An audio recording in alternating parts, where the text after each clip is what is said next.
जय हिंद दोस्तों। बहुत बहुत स्वागत है आप सभी का आज की इस वीडियो में। और आज की ये वीडियो बहुत ज्यादा इंपॉर्टेंट होने वाली है क्लास 11th के फिजिकल एजुकेशन यानी कि शारीरिक शिक्षा के सब्जेक्ट के लिए। तो बच्चों, जैसा कि आप सभी को पता है कि रिसेंट में फिजिकल का आपका एनुअल एग्जाम होने वाला है यानी कि फाइनल एग्जाम होने वाला है 2022-23 के लिए, जिसमें मॉर्निंग का पेपर है बच्चों कल यानी कि 21 फेब को, और इवनिंग का पेपर है बच्चों परसों यानी कि 22 फेब को। तो इन दोनों ही डेट्स के लिए इस वीडियो में आपकी प्रिपरेशन को और भी बेहतरीन बनाते हुए हमारी तरफ से एक most important sample question paper को यहाँ पे हम सॉल्व करेंगे। हर एक क्वेश्चन के आंसर को लाइन टू लाइन बहुत ही बेहतरीन तरीके से आपको समझाऊंगा, जिससे आपको बहुत ज्यादा हेल्प मिलेगी आपके कल और परसों के एग्जाम के लिए। ठीक है, 21 और 22 फरवरी के एग्जाम में अगर आप ये वीडियो पूरा देख लेते तो आपकी तैयारी बहुत बेहतरीन होगी, क्योंकि इसमें क्वेश्चन पेपर के अलावा भी मैं आपको कुछ क्वेश्चन एक्स्ट्रा बताऊंगा, जिससे आप और भी एक ही वीडियो में बहुत सारी चीजों को समझ सकें। और साथ ही बच्चों ये भी चीज कि ये जो पूरा का पूरा पेपर है ये मैं आपको कंप्लीटली हिंदी मीडियम में तो अच्छे तरीके से समझाऊंगा ही, जो बच्चे इंग्लिश मीडियम के हैं उनके लिए भी यहाँ पे हर एक आंसर दिखाया जाएगा। तो आप सभी वीडियो को पूरा एंड तक जरूर देखें। तो आइए शुरू करेंगे बिना टाइम वेस्ट करते हुए। अच्छा, शुरुआत करने से पहले एक चीज समझते हैं कि जिन बच्चों को अभी तक नहीं पता है कि उनका पेपर का पैटर्न कैसा आएगा, तो उनके लिए मैं यहाँ पे बता दूं कि आपका जो पेपर है वो आएगा 3 घंटे का, और मैक्सिमम मार्क्स होंगे आपके टोटल 70। पेपर आपका टोटली जो है वो 5 सेक्शन में डिवाइड होगा एंड टोटल क्वेश्चन होंगे 37। पेपर में सबसे पहला खंड होगा खंड नंबर ए, जिसमें आपके 18 क्वेश्चन होंगे 1 नंबर के बहुविकल्पी यानी कि एमसीक्यू वाले। फिर खंड बी में आपके 19 से 24 दो दो अंक के 6 क्वेश्चन रहेंगे, लेकिन आपको 5 करने हैं, तो एक चॉइस आपको इसमें मिल जाएगी। ठीक है। खंड सी में आपके 25 से 30 3-3 नंबर के टोटल 6 क्वेश्चन होंगे, लेकिन इसमें भी आपको कोई 5 ही करने हैं, एक चॉइस आपको यहां पर मिल जाती है। ठीक है, एक चॉइस आपको यहाँ पे मिल जाएगी। देन खंड डी आ जाएगा 21 से 33। तो इसमें जो है वो 4-4 नंबर के आपके 3 क्वेश्चन होंगे केस स्टडी, और हर एक क्वेश्चन में आपके जो है एक एक नंबर के क्वेश्चन होंगे। ठीक है, 4-4 में। फिर खंड ई आएगा आपका 34 से 37 यानी कि 5 अंक के टोटल 4 क्वेश्चन, लेकिन आपको किन्हीं 3 का आंसर देना है, तो एक चॉइस आपको यहाँ पे मिल जाती है। तो पूरे ही पेपर में टोटल आपको 3 क्वेश्चन ऐसे मिलेंगे जिससे आप नहीं कर सकते 2, 3 और 5 मार्क्स। ठीक है। अब एक चीज मैं आपको बता देता हूँ कि इससे पहले एक वीडियो मैंने अपलोड की थी, उसमें मैंने आपको इस पेपर का खंड नंबर ए यानी कि टोटल आपके 18 एमसीक्यू, खंड नंबर बी यानी कि टोटल 2 मार्क्स के आपके 6 क्वेश्चन, और खंड नंबर सी यानी कि 3 मार्क्स के टोटल 6 क्वेश्चन, इससे हम इस पेपर के सॉल्यूशन के पार्ट 1 की वीडियो में ऑलरेडी समझ चुके हैं। तो अगर आपने बच्चों पार्ट 1 का वीडियो नहीं देखा है तो आपको यहाँ पे आई बटन में वीडियो का लिंक दे दूंगा, जाके जरूर देखा। कि अभी तक हजारों बच्चों ने इस वीडियो को देख लिया, तो जाइए आप किस चीज का वेट करें, अभी देखिए इस वीडियो को देख लेना, उसके बाद में आप चाहो तो उसे जाके देखिए। आज उससे ना आपकी प्रिपरेशन और भी बेहतरीन हो जाएगी। ठीक है। इस वीडियो में हम हमारे 4 नंबर के प्रश्न और 5 नंबर के प्रश्न को देखेंगे, ये जो हमारा पार्ट नंबर 2 आज का होने वाला है। अब जो बच्चे इंग्लिश मीडियम के हैं यहाँ से देखेंगे section A, section B, section number C इस तरीके से आएगा। देन आपका सेक्शन नंबर डी यहाँ पे इस तरीके से आ जाएगा। ओके। उसके बाद आएगा सेक्शन नंबर ए, जो था ये हमारा टोटल 18 एमसीक्यू वाला पार्ट था, जो मैं आपको ऑलरेडी समझा चुका हूँ। ठीक है। फिर सेक्शन नंबर बी था, 2 नंबर के टोटल 6 क्वेश्चन थे, ये भी मैं आपको समझा चुका हूँ। फिर यहाँ पे जो था वो हमारा क्वेश्चन नंबर था, एक सेकेंड। ठीक है। सेक्शन नंबर था हमारा ई, सॉरी सी था, 3 नंबर के 6 क्वेश्चन 5 करने थे, ये भी हम ऑलरेडी समझ चुके हैं। इस वीडियो से हम समझने वाले हैं बच्चों अपने सेक्शन नंबर डी को। अब देखिए सेक्शन नंबर डी से ना आपकी बहुत बढ़िया मैं तैयारी करवाऊंगा, क्योंकि इसमें देखो जो चित्र मैंने लिए हैं वो इस तरीके से लिए ताकि चित्र में अगर क्वेश्चन आएगा तो आप बिल्कुल नहीं घबराओगे। अगर वही क्वेश्चन उसी बेसिकली सिद्धांत पर क्वेश्चन आ जाए 5 नंबर में, तो भी आप आंसर लिख पाओगे बहुत ही बढ़िया तरीके से, वो मैं आपको यहाँ पे अच्छी तरीके से समझाऊंगा। ठीक है। आइए शुरुआत करेंगे। क्वेश्चन नंबर 31 है कि नीचे दिए गए चित्र का अध्ययन कीजिए, पूछिए, प्रश्न का उत्तर दीजिए। तो हमारे सामने बच्चों ये वाला चित्र है, जिसमें एक बच्चा जो है, एक व्यक्ति जो है वो बैठा हुआ है किसके सामने, मोमबत्ती के सामने। तो यहाँ पे क्या होता है, दर्शाएगी क्रिया यहाँ पे क्या दिखाई जा रही है। तो ये जो क्रिया है बच्चों, जिसमें ये ध्यान लगा रहा है इस मोमबत्ती पे जलती लौ पर, ये क्या कहलाती है, ये कहलाती है बच्चों त्राटक। क्या कहलाती है, त्राटक कहलाती है। दर्शाएगी क्रिया का अर्थ समझाइए, यानी कि त्राटक जो क्रिया होती है इसका मतलब क्या होता है। तो इसका मतलब ये होता है बच्चों कि त्राटक जो है एक तरीके का एक संस्कृत का शब्द है, जिसका अर्थ होता है देखना, या फिर होता है ना कि घूर के देखना, या फिर टकटकी लगाना। ठीक है। बेसिकली त्राटक किसी बाहरी वस्तु को घूरने का अभ्यास होता है, किसी बाहरी वस्तु को घूरने का अभ्यास है। यह निश्चित टकटकी ध्यान की एक विधि है, जिसमें एक छोटी वस्तु काली बिंदी या मोमबत्ती की लौ जैसे एक बिंदु पर ध्यान केंद्रित करना शामिल है। त्राटक क्या, सिंपल सा एक ऐसी प्रक्रिया है जिसमें आप किसी छोटे से पार्ट पर किसी उस पर जो है अपना ध्यान केंद्रित करते हैं एक प्रक्रिया के द्वारा, उसको बोलते हैं त्राटक। ये संस्कृत शब्द है जिसका मतलब क्या होता है, देखना या फिर टकटकी लगाना। ठीक है, दर्शाई गई क्रिया की दो तकनीक बताइए, यानी कि दर्शाई गई जो क्रिया है, ये जो आपकी त्राटक क्रिया होती है, इसको करते कैसे हैं। ठीक है, तो आइए करने की विधि में आपको समझाता हूं, यानी कि स्टेप क्या होते हैं इसके। तो स्टेप देखिए, दो पूछे गए, मैं आपको दो ही बताऊंगा। ठीक है, चटाई पर सुखासन में या किसी भी आरामदायक स्थिति में या कुर्सी पर बैठें और शांत होकर बैठें और अपनी कमर, पीठ और गर्दन को सीधा रखते हुए सामान्य रूप से सांस लें। अपने से 2 फीट की दूरी पर एक स्टूल या फिर टेबल रख लीजिए और उस पर जलती हुई मोमबत्ती का तेल दीपक रख लीजिए। ठीक है, जैसे यहाँ पे देखिए क्या है कि ये जो बच्चा है, ये चटाई बिठाकर आराम से बैठा हुआ है, शरीर एकदम सीधा है। ठीक है, तकरीबन 2 फीट के आसपास में इसने एक ईंट रखी है, उस पर मोमबत्ती रखी है। अब क्या स्टेप हो सकते हैं, तो स्टेप ऐसे हो सकते हैं कि वातावरण जो है पहले तो कैसा होना चाहिए, शांत होना चाहिए ताकि ये ध्यान केंद्रित कर सके, और हवा नहीं चलनी चाहिए ताकि लौ बुझे नहीं ज्यादातर। ठीक है, और पूरा का पूरा इसका जो ध्यान है वो लौ पे होना चाहिए, मन में और कोई विचार नहीं आने चाहिए। और भी एक दो पॉइंट आप देख सकते हैं इसे। ठीक है, दर्शाई गई क्रिया के दो लाभ बताइए, यानी कि त्राटक क्रिया के क्या क्या लाभ हो सकते हैं। तो लाभ क्या हो सकते हैं, सबसे पहला लाभ होता है बच्चों कि दृष्टि में सुधार आता है, यानी कि आपकी देखने की जो क्षमता होती है, आपकी आंखों की रोशनी, उसमें सुधार आता है। साथ ही आपकी जो एकाग्रता यानी कि ध्यान लगाने की शक्ति जो होती है, याद करने की शक्ति और सोचने की शक्ति, वो बहुत ही अच्छी होती है। साथ ही आपके अंदर आत्मविश्वास आता है, आपके अंदर धैर्य और इच्छा शक्ति आपकी बढ़ती है, ये चीजें आती हैं। मन को ये शांत करता है एक तरीके से, और आंतरिक शांति और मौन प्रदान करता है, यानी कि हमें हमारे मन को शांत करता है और हमें आंतरिक शांति प्रदान करता है, जिससे हम विचलित नहीं होते हैं। ठीक है, मन को अधिक स्पष्टता ला देता है, यानी कि हमारे अंदर कोई भी नकारात्मक भाव कम कर देता है ये। ठीक है ना, कौन, जो त्राटक क्रिया होती है ये उसे कम कर देती है, और हम एक अच्छा निर्णय भी ले पाते हैं इसी वजह से। तो ये सारी चीजें हैं। अब देखिए, जो आपका एक्चुअल में फाइनल पेपर आएगा ना, उसमें जो आपको आंसर लिखना होगा वो ज्यादा से ज्यादा 1 लाइन का या 2 लाइन का होगा। लेकिन यहाँ पे मैंने आपको हर एक क्वेश्चन जो वो ज्यादा से ज्यादा 4 से 5 लाइन में बताने की कोशिश की है, ताकि अगर वो क्वेश्चन 2 नंबर में 3 नंबर में आ जाए तो आपको दूसरा वीडियो देखने की जरूरत ना पड़े, आप इसी से समझ जाए। ठीक है, इसलिए मैं आपको क्वेश्चन का आंसर थोड़ा ज्यादा करके बताता हूँ, ताकि अगर किसी को भी उसमें से 70% भी याद होगा और लिख दिया तो पूरे नंबर मिल जाएंगे। मैं बताऊं 70% और याद हो 50%, तो ये तो गलत बात हो जाएगी ना। यही चीज है। अब जो बच्चे इंग्लिश मीडियम के हैं वो यहाँ से देख लेंगे अपने इस चित्र को कि write the name of the action show, that is trataka, explain the meaning of the action show. तो क्या है भाई उसके बारे में, आप ये 2 पॉइंट पढ़िए। थर्ड क्या है कि write any two technique of darshan या क्रिया, यानी कि ये जो दर्शाई की क्रिया है इसके बारे में। ठीक है, तो यहाँ पे आप देख लेंगे, ये आपका पार्ट हो जाएगा यहाँ पे अच्छे तरीके से।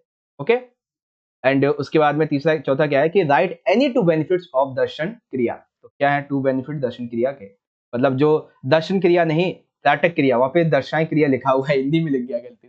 ठीक है, पहले अब बात करते हैं क्वेश्चन नंबर 32 की। तो 32 में है एक चित्र हमें फिर से मिल गया, इसके आधार पर प्रश्न पूछे जाएंगे, ध्यान से समझिएगा। प्रश्न हमारे सामने ये है कि दर्शाए गए चित्र में टेस्ट का नाम लिखिए। तो दर्शाए गए चित्र में हो क्या रहा है कि एक बच्चा जो है, उसके पिता कह सकते हैं या फिर कोई शिक्षक कह सकते हैं, वो उसके पैर को हाथ से पकड़े हुए और उसको झुका रखा है एक टेबल टाइप में, वो हाथ लगा रहा है अपने पैरों के आसपास पे। तो ये जो है ये कहलाता है शीट एंड रीच टेस्ट, यानी कि लचीलापन। ठीक है, दूसरा क्वेश्चन क्या है कि दर्शाए गए चित्र में परीक्षण का मतलब समझाइए। तो मतलब क्या होता है इसका, क्या मीनिंग है, ये मैं समझाना है।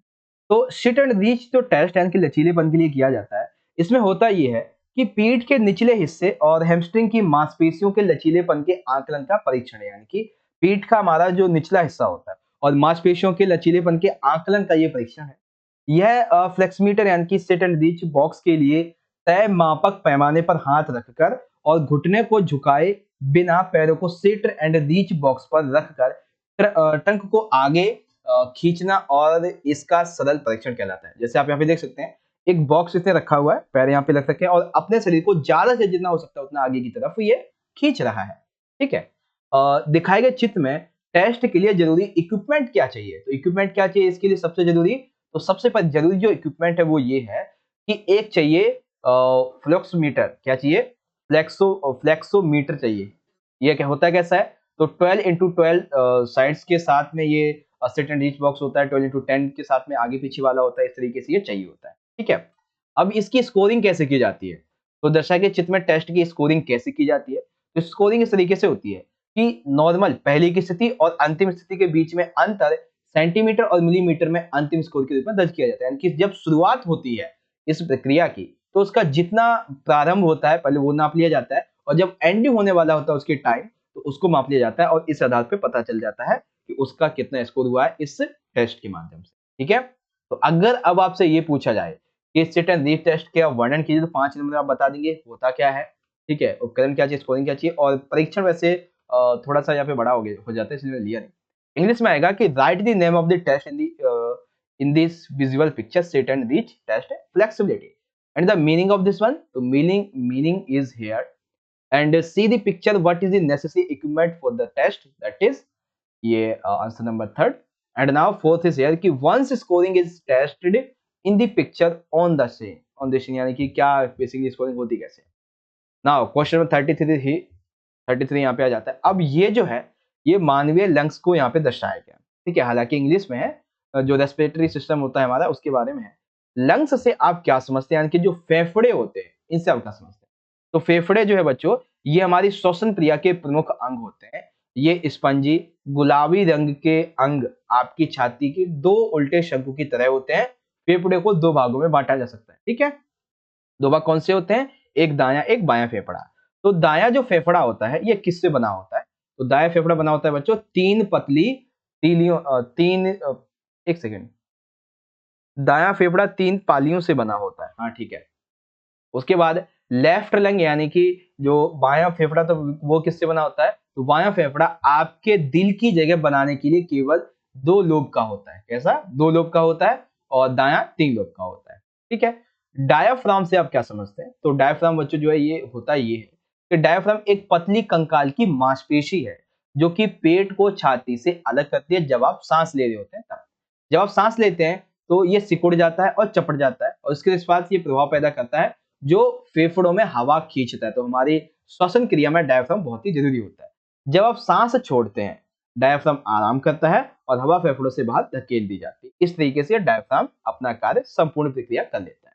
ठीक है, तो आपको समझ में आ गया भाई कि फेफड़े क्या है, दाएं फेफड़ा बाएं फेफड़ा और डायफ्राम। अब जो बच्चे इंग्लिश मीडियम के हैं यहाँ से देख सकते हैं कि what is the understand by lungs, तो लंग्स का क्या मीनिंग है आप यहाँ से समझिए। And what do you understand by right lung and left lung made of, तो राइट एंड लेफ्ट लंग कैसे बनाया जाता है, and the understand by the diaphragm, तो डायफ्राम को आप कैसे समझते हैं उस बारे में आप यहाँ से इजीली पढ़ सकते हैं। ठीक है भाई, तो 4 नंबर के हमारे जो 3 चित्र वाले क्वेश्चन थे वो तो हमने कर लिया यहाँ पे कंप्लीट। अब हम बात करेंगे हमारे खंड नंबर ई की, जिसमें हमारे 5 नंबर के 4 क्वेश्चन हैं, लेकिन हमें कोई 3 करने। अब मैं आपको थोड़े अलग अलग और प्रश्न यहाँ पे समझाऊंगा, ध्यान से समझिएगा। ठीक है, तो सबसे पहला देखिए क्वेश्चन हमारे सामने क्या है कि प्राचीन खेलों के उद्भव पर विस्तार से व्याख्या कीजिए। तो आइए समझते हैं, प्राचीन खेलों के उद्भव पर हमें विस्तार से व्याख्या करें। तो हुआ यूं था कि जो प्राचीन खेल हैं ये दिए थे विश्व को किसने, यूनान ने, यूनानियों ने दिए थे। ठीक है, होता यह था बहुत प्राचीन समय में जीने की कठिन परिस्थितियों के बीच में मानव ने खेलों के द्वारा अपना मनोरंजन शुरू किया। यानी कि जब बेशक से आदिमानव टाइप में ही लोग रहते हो, लेकिन उस समय से भी खेल शुरू हो चुके थे। हालांकि उसके बारे में हमें नॉलेज है नहीं, लेकिन हमें नॉलेज है जो प्राचीन यूनानी खेल है उसकी, तो उसकी हम बात करें। वैसे अगर हम लिखित इतिहास की जानकारी लें तो इसके अनुसार जो प्रथम प्राचीन ओलंपिक खेल थे ये 776 ईसा पूर्व ओलंपिक घाटी में शुरू हुए थे। कहां पे, ओलंपिक घाटी में शुरू होते हैं 776 ईसा पूर्व में। यहाँ खेलों के उद्भव की कई कहानियां प्रचलित होती है। कुछ जगह ये कहा जाता है कि एक बार धरती पर अधिकार करने के लिए देवता जो जियूस थे और देवता क्रोनोस, इनके बीच में कुश्ती हुई थी जिसमें देवता जियूस की विजय हुई थी। तो याद रखिएगा, आपसे एमसीक्यू में बहुत से क्वेश्चन पूछे जा सकते हैं, अभी मैं आपको बताऊंगा कैसे। तो कई जगह क्या मान्यता प्रचलित है कि ये जो धरती है इस पर अधिकार करने के लिए दो देवता, एक जियूस और एक क्रोनोस, इनके बीच में कुश्ती थी जिसमें जियूस जीत जाते हैं। इन खेलों का प्रारंभ होने के कारण चाहे जो भी हो, लेकिन इतना अवश्य तो ये है कि ओलंपिया नामक घाटे इन खेलों का आयोजन पहली बार उसने किया था, और इसी कारण इन खेलों का नाम ओलंपिक खेल रखा गया। अगर अब आपसे ये क्वेश्चन पूछा जाए कि ओलंपिक खेलों को हम ओलंपिक खेल क्यों कहते हैं, तो इसलिए कहते हैं क्योंकि प्रथम बार ओलंपिक खेलों की जो नींव थी वो यहीं से शुरुआत हुई थी एक तरीके से। ठीक है, तो अब आप समझ गए अच्छे तरीके से। ओके, नाउ आगे बढ़ते हैं अगले क्वेश्चन की तरफ। तो मतलब पार्ट है, पॉइंट है कि इन खेलों के दौरान सभी प्रकार के विवाद, युद्धों को कुछ समय के लिए रोक दिया जाता था। यानी कि ये जो खेल होते थे, ये खेल इतने ज्यादा महत्वपूर्ण थे कि जो भी विवाद हो राष्ट्रों के बीच में उसे रोक देते थे। साथ ही कोई युद्ध होता था तो उसे भी रोक देते, लेकिन खेल सबसे ज्यादा जरूरी माने जाते थे। ठीक है। ओलंपिक खेलों को आयोजित करने के लिए कई प्रक्रियाएं होती थी, जैसे खेलों का सबसे पहले उद्घाटन किया जाता, फिर खिलाड़ियों को एकत्र किया जाएगा, शपथ ली जाएगी, खेल प्रतियोगिता होगी और उसके बाद में पुरस्कार समारोह किया जाता था। ये बातें हैं। ठीक है। प्राचीन ओलंपिक खेल लगभग 1000 वर्षों तक आयोजित किए जाते थे, लेकिन 394 ईस्वी में रोम के राजा थियोडिस वन ने ओलंपिक खेलों को बंद कर दिया तथा सभी आयोजन स्थलों को तोड़ दिया और कई सदियों तक ओलंपिक आंदोलन का पुनर्जन्म नहीं हुआ, लेकिन फिर जाके बहुत टाइम बाद ये पूरा हुआ। ठीक है। तो प्राचीन ओलंपिक खेलों का उद्भव कैसे हुआ, समझ में आया। अब इसमें देखो आपसे एमसीक्यू क्या क्या बनेंगे। सबसे पहले कि प्राचीन ओलंपिक खेल कहाँ शुरू हुए थे, तो जो ओलंपिक घाटी है यहाँ पे कब शुरू हुए थे भाई, 776 ईसा पूर्व में। ठीक है। किन दो देवताओं के बीच में युद्ध हुआ था सबसे पहले, तो जियूस और क्रोनस। कौन जीता था, तो जियूस जीत गए थे। ठीक है। कहां पे शुरू हुए थे, ओलंपिया नामक घाटी में। और 2 नंबर में आ जाएगा कि ओलंपिक खेल कहते कैसे, तो ये चीज है। और बाकी समाप्त कब किया गया, 394 में। और राजा थे थियोडिसिस ओलंपिक, इन्होंने ये इनको बंद करवा दिया। ठीक है। अब कुछ इंपॉर्टेंट बातें आप समझिए। यहाँ पे एक पॉइंट है ग्रीष्मकालीन ओलंपिक और आधुनिक ओलंपिक के बारे में, तो याद रखना ग्रीष्मकालीन ओलंपिक और आधुनिक ओलंपिक के बारे में कि ये जो खेल थे ये 1896 ईस्वी में शुरू हुए थे। कहां पे, एंथेस। एंथेस क्या है, यूनान का वर्तमान का नाम है। ठीक है। तो ग्रीष्मकालीन ओलंपिक की बात कर लो या फिर आधुनिक की बात कर लो, कहां शुरू हुए, 1896 ईस्वी में एथेंस में शुरू हुए थे। ठीक है। एक व्यक्ति थे जिनका नाम है बैरन पेरी डी कोबर्टी। तो अगर आपसे ये पूछा जाए कि आधुनिक खेलों का जन्मदाता किसे कहा जाता है, तो वे थे बैरन पेरी डी कोबर्टी। ठीक है। बेसिकली 16 जून 1894 को पेरिस की गोष्ठी में यह निर्णय लिया गया था कि ओलंपिक खेलों को आयोजन हर 4 वर्ष में किया जाएगा और वर्तमान तक तकरीबन 3 बार ये खेल रद्द हो चुके। कब कब, पहले 1916 में प्रथम वर्ल्ड वॉर के दौरान, फिर 1940 और 1944 में द्वितीय विश्व युद्ध के कारण हो गए थे। ठीक है। अब ये 2020-21 में होने थे, जो महामारी जो अभी चल रहा था वायरस, की वजह से नहीं हो पाए थे। ठीक है। तो ये चीजें हैं। अब यहाँ पे ना आपसे कुछ और चीजें पूछी जा सकती हैं, जैसे इनका जो दायित्व है वो किसका है ओलंपिक का, तो ये है आईओसी, इंटरनेशनल ओलंपिक कमेटी का।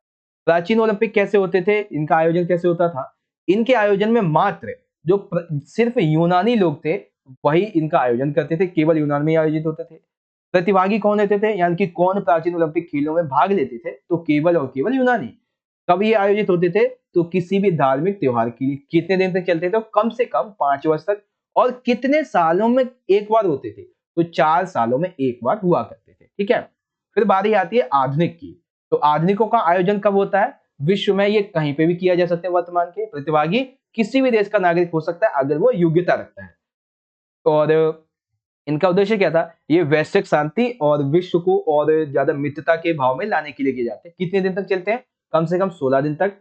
कितने साल में एक बार, 4 साल में एक बार हो सकते हैं। ठीक है। तो प्राचीन ओलंपिक खेलों में और आधुनिक जो ओलंपिक खेल, इनमें क्या क्या डिफरेंस है समझिए अच्छे तरीके से। तो इसीलिए मैंने आपसे पहले बताया था कि इस वीडियो में मैं आपको कुछ और भी इंपॉर्टेंट पार्ट्स बताऊंगा, लेकिन उसके लिए आपको वीडियो के एंड तक बना रहना पड़ेगा। ठीक है। आ रहा है अच्छे तरीके से आप सभी को समझ में। चलिए आगे बढ़ते हैं। अब जो बच्चे इंग्लिश मीडियम के हैं वो यहां से देख लेंगे कि explain in detail the origin of ancient games. तो कैसे ये उद्भव होते हैं इसके बारे में, तो आइए देख लेते हैं कैसे उद्भव होता है इनका। तो आप सभी क्या कीजिए, इस वीडियो को कीजिए पॉज और इससे पढ़िए, या फिर चाहे तो आप स्क्रीनशॉट ले सकते हैं। ठीक है इंग्लिश मीडियम के बच्चे। चलिए अब यहाँ पे आप इसे पढ़ लेना जो भी आप चाहें। तो अब दूसरे क्वेश्चन की बात करते हैं। दूसरा क्वेश्चन ये है कि शारीरिक पुष्टि के अंगों की व्याख्या कीजिए। कितने अंग होते हैं शारीरिक पुष्टि के बच्चों, टोटल होते हैं 5।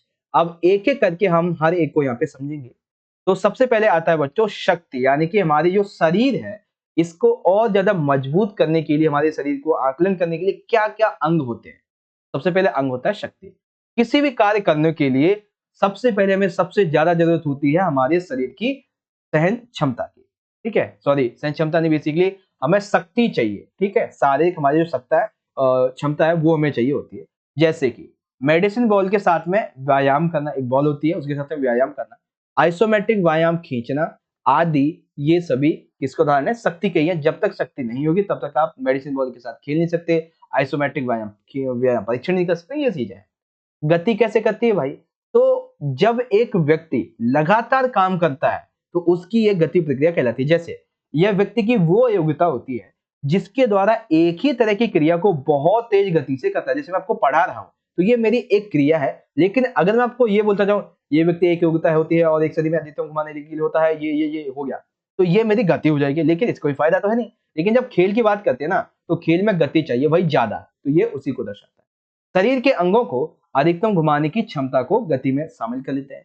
गति प्रदर्शन विभिन्न खेलों में विभिन्न तरीके के रूप में प्रकट होता है। जैसे मैं आपको पढ़ा रहा हूं तो इसमें गति थोड़ी मंद होनी चाहिए क्योंकि आपको समझाए, लेकिन जैसे आप कोई रनिंग करें तो गति तेज होनी चाहिए, क्रिकेट खेलने वॉलीबॉल खेले तो आपकी गति अच्छी होनी चाहिए, ये चीजें आती हैं। उदाहरण, जब तेजी से आप लय के साथ अभ्यास करते हैं, यानी कि तेजी से आप जो है रनिंग करते हैं या फिर किसी भी चीज पार्टिसिपेशन के लिए कुछ तैयारी करते हैं, तो वो चीज यहाँ पे आती है। अति धैर्य, पुनरावृत्त और तुरंत दौड़ों का अभ्यास करते हैं, तभी आपको देखना होता है। ठीक है। तीसरा क्या है? सहन क्षमता। सहन क्षमता बेसिकली ये वो दर्शाता है कि आप जो कार्य कर रहे हो उसको आप थकने के बावजूद भी कितना देर तक और कर सकते हो। ठीक है, इसे हम आंतरिक बल कह सकते हैं। ये प्रत्यक्ष या फिर अप्रत्यक्ष रूप से क्या होता है, हमें अधिकतम से अधिकतम खेलों में और जो परिणाम होते हैं उनको लाने में मदद करता है। ठीक है, जैसे लंबी दूर की दौड़ है, तो उसमें आप जब थक गए हो लेकिन अभी आप अपनी रेस के एंडिंग पॉइंट से नहीं पहुंचे हो, तो वो चीज यहाँ पे दर्शाई जाती है कि आपको उसके अंदर सहन क्षमता बनाते हुए ऐसे चलना पड़ेगा। ठीक है। लचक क्या दर्शाती है? बेसिक लचक ये होती है कि यह शरीर के जोड़ों में गति की क्षमता है। यह लचीलापन एक संयुक्त संरचना, चारों ओर गति, मांसपेशियों की लंबाई, संयुक्त संरचना और अन्य कारकों से प्रभावित है। इसे लैक्टोमीटर में मापा जाता है। वैसे देखो, लचक बेसिकली होती क्या है? ये जो हमारे जोड़े होते हैं, यानी कि हमारे जो घुटने हैं, ठीक है, हमारे जो कोहनी कंधे होते हैं, इनकी क्षमता को दर्शाता है कि ये कितनी तेजी से गति कर सकते हैं। ठीक है, इसे हम फ्लेक्सोमीटर भी बोलते हैं। पांचवा है तालमेल संबंधी योग्यता। बेसिकली तालमेल संबंधी योग्यता है, ये ऐसी योग्यता होती है जो हमें इस योग्य बनाती है कि हम हमारी जो बाकी के ऊपर की चार क्रियाएं हैं उससे हम और अच्छे से कर सकें। जब तक हम चार क्रियाओं को अच्छे से करें वो तो ठीक है, लेकिन जब तक इनके बीच में आपस में तालमेल नहीं होगा तब तक कैसे बात बनेगी? वो आपने कहावत सुनी ना कि एक उंगली जो है वो कुछ नहीं कर सकती, लेकिन जब वो 5 उंगलियां एक साथ मिल जाती हैं तो किसी भी दीवार को भी तोड़ सकता है। वो जो मुक्का होता है, हाथ होता है, ठीक है ना, वो किसी दीवार को तोड़ सकता है, लेकिन एक उंगली कुछ नहीं उखाड़ सकती। तो वही चीज यहाँ पे बताती है कि तालमेल संबंधी योग्यता ये है कि बाकी चार योग्यता डज नॉट मैटर अगर ये नहीं है, क्योंकि जब तक मेल मिलाप संबंधी योग्यता नहीं होगा तब तक आप नहीं कर सकते। ये चीज है। ठीक है भाई, समझ में आ गया? देखिए, जितना एकदम एक बच्चे के लैंग्वेज के आधार पर जितना आपको समझा सकता हूँ उतना मैं आपको अच्छे तरीके से समझाने की कोशिश कर रहा हूँ। ठीक है, आप सभी बच्चे मुझे कमेंट बॉक्स में जरूर बताना। ठीक है, मैं आपके कमेंट का इंतजार करूंगा कि आपको वीडियो लगी कैसी। ठीक है, कमेंट में बताइएगा। अब 35 को जो बच्चे इंग्लिश मीडियम के ऐसे देख लेंगे, explain the organs of physiological confirmation. क्या होती है भाई? सबसे पहले आते हैं organs, power and speed, endurance, power speed endurance यानी कि PSE, and the last flexibility and coordinating abilities. Complete हो गया आप सभी का अच्छे तरीके से? ओके, अब यहाँ पे एक चीज देखिए, अब जो हमारा क्वेश्चन आएगा ना, किशोर अवस्थाओं की समस्याओं का वर्णन कीजिए, तो ये प्रश्न एकदम बहुत ही आसान सा है जिसे आप भी कर सकते हैं। लेकिन अगर 5 नंबर में आएगा तो आप एक अच्छी जो लैंग्वेज है वो कैसे बनाएंगे वो समझिए। तो सबसे पहले है बच्चों कैरियर चयन की समस्या। देखो, किशोरों को कैरियर चयन का कौन करता है, यानी कि हम जो आप पढ़ाई कर रहे हैं अभी के टाइम पे 11th में, तो कौन तय कर रहा है कि आप क्या बनेंगे? आपके माता पिता तय कर रहे हैं। क्यों भाई? क्योंकि माता पिता को ये लगता है कि मेरा बच्चा अभी इस बारे में परिपक्व नहीं, वो इस बारे में भी सोच नहीं सकता है, फैसला नहीं कर सकता कि उसे क्या बनना चाहिए, तो माता पिता अपने अनुसार से कुछ भी बनाने को बोल देते हैं। शारीरिक समस्याएं क्या होती हैं? शारीरिक समस्या ये होती है कि जब लड़के और लड़की जो है एडोलसेंस में आते हैं, किशोर अवस्था में आते हैं, तो हार्मोन्स को लेकर, उनकी सोच को लेकर, बॉडी पार्ट्स को लेकर बहुत सारे चेंजेस आते हैं। तो इन सभी की वजह से वो काफी चिंतित होते हैं। वो कहते हैं हमारा शरीर ऐसा हो रहा है, वैसा हो रहा है, ये चीजें हैं। ठीक है ना? तो ये सबसे बड़ी समस्या आ जाती है। उसके बाद में आता है आक्रामक व्यवहार की समस्या। देखो, जब एडोलसेंस में आते हैं यानी किशोर में आते हैं, तो इस समय हार्मोन चेंजेस होते हैं बहुत ज्यादा, तो हम क्या होते हैं कि किसी भी बात को ना अपने दिल पे ले जाते हैं। ठीक है, हमें ये लगता है कि इसने ये बात हमसे कही कैसे, हम जल्दी ही आक्रामक हो जाते हैं, जल्दी ही चिड़चिड़े हो जाते हैं। जब भी हमसे कोई कार्य करने के लिए कहा जाता है तो उसे इनकार कर देते हैं और हमेशा कहते हैं तुझे कुछ नहीं आता, ला मैं करता हूँ, अबे जा मैं नहीं कर रहा, ऐसा कुछ है ना। तो ये चीजें आती हैं। सामंजस्य और स्थिरता में कमी, यानी कि देखो किशोर यानी कि जब आप एडोलसेंस में आते हैं, जब आप अभी अपना खुद ही देख लीजिए, अभी आप इस वीडियो को देख रहे हैं, ठीक है, तो आपके अंदर सामंजस्य और स्थिरता में क्या कमी है कि आप मेरी कुछ बातों को सुनेंगे, कुछ बातों की स्किप कर जाएंगे क्योंकि आपको लगता है कि आपको आ रहा है, ठीक है, ठीक है, लेकिन एक अच्छा आंसर का प्रेजेंटेशन कैसे करना चाहिए उसके लिए तो आपको समझना पड़ेगा, उसके लिए आपको स्थिर रहना पड़ेगा, वीडियो देखना पड़ेगा। तो एक यही है कि आप किसी भी काम को करते हैं तो उसमें आपको रिजल्ट जल्दी चाहिए, लेकिन ऐसा हो नहीं पाता, आप समझौता करते नहीं है, तो वही चीज है कि आप में ये कमी है, यानी कि इसके अकॉर्डिंग मेरे महत्व की अनुभूति देखो ये बहुत ही इंपॉर्टेंट है, क्योंकि भाई जो किशोर होते हैं जब एडोलेसेंस में आप आते हो तो आपको ये लगता है कि भाई अब हम ही नायक हैं, जैसे आप रोड पे जा रहे हो, ठीक है, लड़के और लड़की हो, तो वो अपने आप को ऐसा लगता है कि ये सभी मुझे देख रहे हैं, मेरी बातों को गौर से सुन रहे हैं, ये मुझे देखें, मुझे ये लोग जाने, ये वो ऐसा सुनते हैं, लेकिन ऐसा कभी हुआ है? नहीं होता है। अरे कोई अच्छा सा काम करो, कुछ योग्यता हो, कुछ नौकरी वोकरी करो, कुछ नाम कमाओ, तभी ना लोग तुम्हें जानेंगे, ऐसे कोई क्यों जानेगा आपको, है ना? तो ये महत्व की अनुभूति होती है। तो ये कुछ समस्याएं हैं किसकी? एक किशोर की, जो कि आपको यहाँ पे अच्छे तरीके से समझ में आ चुकी होंगी। ठीक है बच्चों, आगे बात करते हैं। अब यहाँ पे देखिए मैंने कुछ पार्ट्स यहाँ पे लिए हैं जिससे मैं आपको अच्छे तरीके से समझा सकूं। क्या है? यहाँ पे मनोविज्ञान की जानकारी के बारे में कुछ बातें हैं। फॉर एग्जाम्पल यहाँ पे किशोर जो पहले कुछ हम अवस्थाओं की बात कर लेते हैं, जैसे शैशव अवस्था कितने वर्ष की होती है बच्चों? 0 से लेके 5 वर्ष की। तो एमसीक्यू में आपके क्वेश्चन आएंगे, याद रखिएगा, एमसीक्यू में आपसे क्वेश्चन पूछे जा सकते हैं इस अवस्था के बारे में, ठीक है? क्योंकि शैशव अवस्था होती है 0 से 5 वर्ष की, बाल्यावस्था होती है 6 से 9 वर्ष की, और बचपन होता है 19 से 12 वर्ष का, किशोर अवस्था होती है 12 से 18, और वयस्कता हो जाती है 18 वर्ष के बाद में। फिर जो वृद्ध अवस्था होती है उसके बारे में बताया नहीं आप में, बस इतना है। शैशव 0 से 5, बाल्यावस्था 6 से 9, बचपन 9 से 12, किशोर अवस्था 12 से 18 और वयस्कता 18 वर्ष के बाद, ठीक है? तो ये तो हो गई अवस्थाओं के बारे में। अब देखिए जो किशोर किशोरियां होती हैं, इनमें समस्याएं क्या क्या होती है, जो अभी मैं आपको समझा चुका हूँ। सबसे पहली समस्या क्या थी भाई? शारीरिक समस्या थी, ठीक है, और दूसरी समस्या मैंने आपको क्या बताई थी? कैरियर चयन की समस्या थी, ठीक है, और तीसरी लापरवाही समस्या थी, चौथी यहाँ पे थी चौथी थी भावनात्मक समस्याएं, और पांचवी थी आत्म जागरूकता में वृद्धि। मतलब एक सेकेंड, पांचवी क्या थी?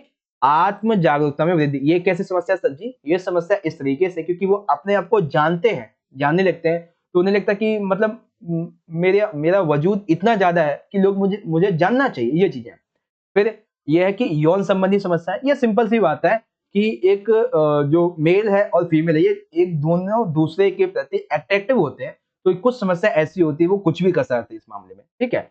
नशाखोरी भाई ये बहुत ही ज्यादा बड़ी समस्या है। उसके बाद में आदर्शवाद बनाम यथार्थवाद, इसका मतलब सिंपल सा है कि भाई वो अपने आप को आदर्श में दिखाना चाहते हैं, लेकिन फिर वो ऐसा काम भी नहीं करते हैं, ठीक है? और ये कुछ बातें आ जाती है, तो ये समस्याएं हैं, ठीक है? और क्या क्या इसमें आप बात बताओगे? नहीं सर जी, किशोर की और भी समस्या आ जाती है, जैसे कि वो ज्यादातर उदास रहते हैं, ठीक है, नशीली दवाओं का दुरुपयोग करते हैं, ये कहते हैं कि विवाहपूर्ण यौन संबंध बनाए, ये समस्या आती है, ठीक है, आत्मसम्मान नहीं मिलता है, आपराधिक या सामाजिक गतिविधियां होती है, ये सारी चीजें आ जाती है, ठीक है? अब अगर आपसे ये पूछा जाए कि इन किशोरों की समस्याओं का समाधान कैसे किया जा सकता है, तो उसके लिए मैं आपको कुछ यहाँ पे बातें बताता हूँ, जिसमें से सबसे पहला ये है कि उचित पर्यावरण उपलब्ध करवा के, यानी कि बच्चों को जो चाहिए उनके लिए आप एक अच्छा पर्यावरण उपलब्ध कराइए।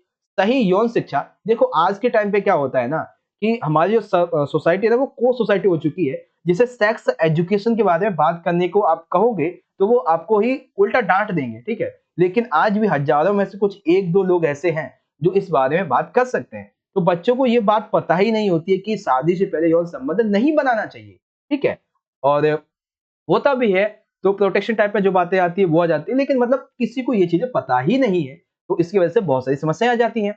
अब तीसरा क्या है कि किशोरों के साथ में उचित व्यवहार किया जाना चाहिए, यानी कि उन्हें ऐसा नहीं लगना चाहिए कि हम बड़े हो रहे हैं तो हम पे जिम्मेदारियां हैं। जिम्मेदारी दो, लेकिन धीरे धीरे करके दो ना, ये चीजें हैं। फिर चौथा क्या है कि किशोरों की विभिन्न रुचियों और बौद्धिक स्थिति को संतुष्ट करना, यानी कि किशोर जो है, अगर आपको पढ़ना अच्छा लगता है, आपको म्यूजिक अच्छा लगता है, आपको डबिंग करना अच्छा लगता है, या फिर आपको जो भी आपका फील्ड है, तो माता पिता को ये देखना चाहिए कि मेरा बच्चा जिस फील्ड में अच्छा है मैं उससे उस फील्ड में लेके जाऊं, ना कि इस चीज में कि मेरा बच्चा जो टीचर बनना चाहता है मैं तो उसे डॉक्टर बना के दूंगा, मेरा बच्चा क्रिकेट में जाना चाहता है मैं तो उसे फुटबॉल में भेजूंगा। ऐसा नहीं करना चाहिए, उसकी रुचि को, उसके बौद्धिक स्तर को ध्यान में रख के आगे बढ़ाना चाहिए, ठीक है? हमें अपने बच्चे को धार्मिक और नैतिक शिक्षा देनी चाहिए। ये बहुत बड़ा है भाई कि अगर हमने अपने बच्चे को धार्मिक और नैतिक शिक्षा दी तो वो डेफिनेटली कभी भी किसी भी के प्रति अट्रैक्टिव तो छोड़ो, सोचने तक की भी बात नहीं करेगा, है ना। व्यावसायिक शिक्षा का प्रबंध, ये सारी चीजें आ जाती है। अब इनमें ना माता पिता का कुछ योगदान होता है। क्या योगदान होता है कि माता पिता जो है वो बच्चे के साथ में सहानुभूति भरा व्यवहार रखें। घर और स्कूल में स्वास्थ्य वातावरण मिलना चाहिए, जिससे कि ये नशीली पदार्थ वगैरह इनका सेवन ना करें। किशोर मनोविज्ञान का समुचित ज्ञान होना चाहिए कि इस टाइम पे क्या क्या बेसिकली चेंजेस होते हैं, तो उससे हमें क्या क्या प्रोसेशन रखने चाहिए, ठीक है। यौन शिक्षा के बारे में पता होना चाहिए, सही दिशा में ऊर्जा का प्रभाव होना चाहिए, ये बातें, ठीक है। तो जैसा कि मैंने आपसे कहा था कि वीडियो के बीच बीच में कुछ बातें बहुत ही बढ़िया बढ़िया आपको बताऊंगा, तो ये चीज है। अगर अभी तक आपको वीडियो अच्छी लगी हो तो बच्चों आप क्या कीजिए, जितना हो सके आप उतना इस वीडियो को अपने सभी दोस्तों के साथ में शेयर कर दीजिए। और आप सभी मुझे कमेंट बॉक्स में भी बताएं कि आपको ये जो वीडियो है अभी तक की जो मैंने समझाई है वो समझ में आई या नहीं। क्योंकि देखो, मेरा मेन टारगेट तो तभी पूरा होगा ना जब मैं आपको अच्छे तरीके से सारी चीजें समझा पाऊंगा, है ना। आगे बात करते हैं। जो बच्चे इंग्लिश मीडियम के हैं वो अपना इस क्वेश्चन को यहां से समझ लेंगे कि describe the problems of adolescence. तो सबसे बड़ी प्रॉब्लम होती है problem for career selection, and second होती है physical problems and aggressive behaviour problem के बारे में, ठीक है। And the last is here कि lack of coordination and stability and sense of importance. That's all of this, okay. Now the question number is 37, most important है हमारा। क्या है कि खेलों में वर्जित या फिर ये कह सकते हैं कि जो निषिद्ध पदार्थ हैं उनके दुष्परिणामों को परिभाषित कीजिए, ठीक है। यानी कि पदार्थ हैं कौन कौन से, उनके क्या क्या परिणाम हमारे ऊपर पड़ते हैं वो भी हमें समझाइए। तो आइए समझते हैं। सबसे पहले बात करेंगे उत्तेजक की। उत्तेजक क्या होते हैं?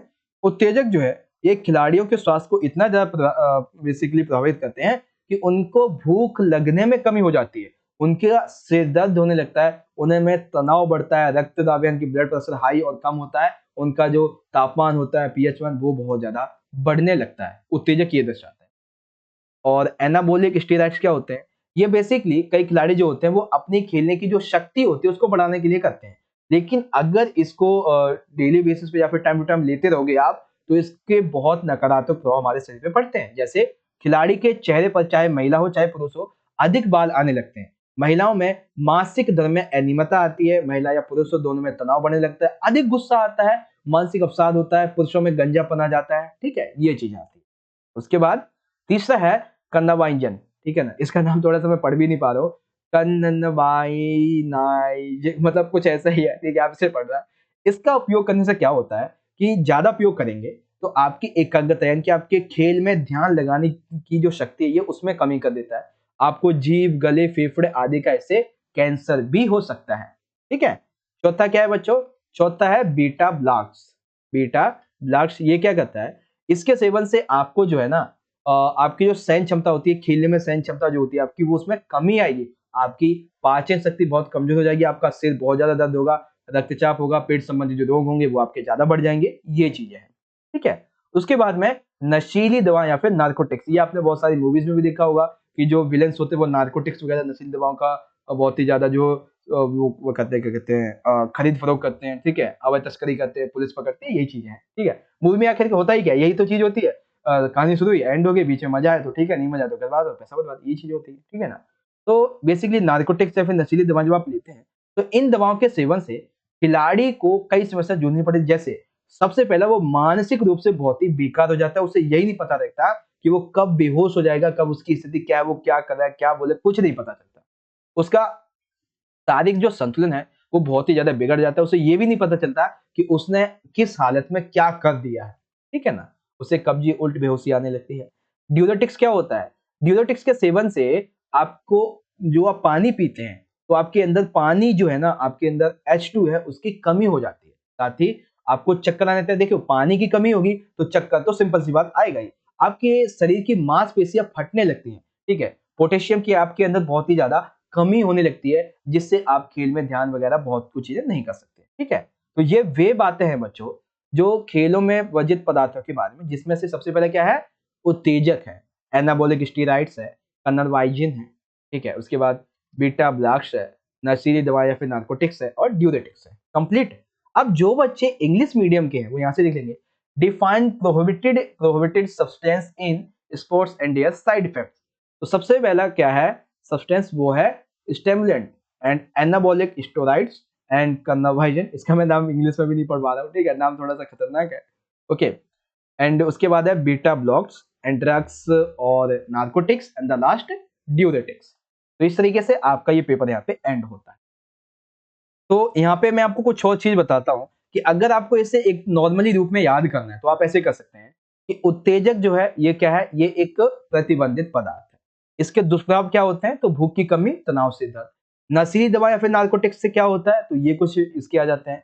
एनाबॉलिक स्टेरॉइड से क्या होता है, तो इससे ये कुछ दुष्प्रभाव पड़ते हैं। बीटा ब्लॉक से क्या प्रभाव पड़ते हैं, तो इससे ये प्रभाव पड़ते हैं, ठीक है। उसके बाद इससे ये प्रभाव पड़ते हैं। ड्यूरेटिक्स से क्या प्रभाव पड़ते हैं, तो ये पड़ते हैं, और इससे फिर ये पड़ते हैं। तो ये कुछ चीजें हैं जो आपको इस तरीके से एक नॉर्मली फॉर्मेट में याद कर सकते हैं। जब आपसे पूछा जाएगा तो आपको लिखना कैसे है, वो आपको सेंटेंस फॉर्मेशन में इस तरीके से लिख देना है, बस सिंपल सा हो गया, है ना।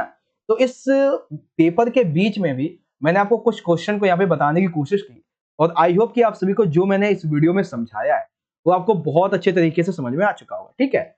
अगर आप सभी ने जो पार्ट 1 था बच्चों नहीं देखा है तो जरूर देखें, जिसमें मैंने आपको 18 एमसीक्यू 2 नंबर के 3 नंबर के क्वेश्चन समझा दिए, ठीक है। वो वीडियो भी अराउंड 40 मिनट की है और ये भी अराउंड हमारी 36 तो हो चुके हैं। अगर अभी तक की अब ये वीडियो आपको अच्छी लगी है तो क्या कीजिए, आप ज्यादा से ज्यादा इस वीडियो को लाइक कीजिए, क्योंकि आप जितना ज्यादा वीडियो को लाइक करेंगे उतना ही ज्यादा हमारा मोटिवेशन बढ़ेगा और भी ही ऐसी वीडियोस को बनाने के लिए। साथ ही आप इस वीडियो को जितना हो सके अपने सभी दोस्तों के साथ शेयर कर दीजिए, ताकि वो भी इससे जुड़कर अपने और अपने एग्जाम की तैयारी बहुत ही बेहतरीन तरीके से कर पाए।